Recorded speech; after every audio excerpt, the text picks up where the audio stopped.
এই যে দেখুন লাল ট্রাফিক সিগন্যাল লাল, সবগুলো সিএনজি এসে অটোমেটিক থেমে গেল।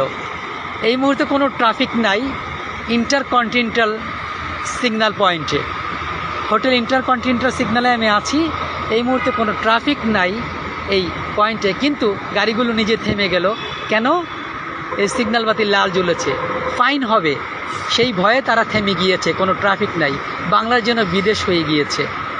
ওই দিকগুলোতে চলছে গাড়ি, কিন্তু এখানে লাল, সেজন্য চলছে না। দেখুন সবগুলো গাড়ি এসে থেমে যাচ্ছে, কি সুন্দর।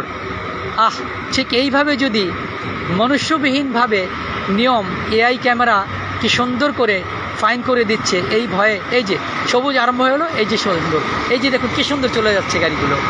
চমৎকার চমৎকার এই দৃশ্য বাংলাদেশে।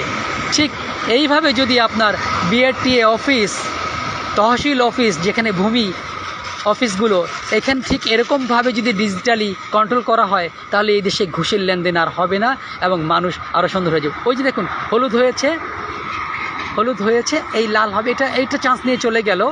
কিন্তু এরপরে যারা আসবে, তারা যদি যায়, তারা অবশ্যই ফাইনের কবলে পড়বে। এই যে বামে চলে গেল, ওই দিক থেকে দেখেন শুরু হয়েছে, কি সুন্দর। আর এই যে গাড়ি আসতেছে, এরা থেমে যাবে লাল বলে। এই যে দেখুন কি সুন্দর, সে দেখুন এই যে আসবে, এই যে লাল সিগন্যাল আছে, সে যাবে না, সে যাবে। এটা চলে যাচ্ছে, এটা নিশ্চয়ই এসে ধরা খেয়ে যাবে, সে অবশ্যই ধরা খেয়ে যাবে। আজ এই পর্যন্তই। আল্লাহ হাফিজ।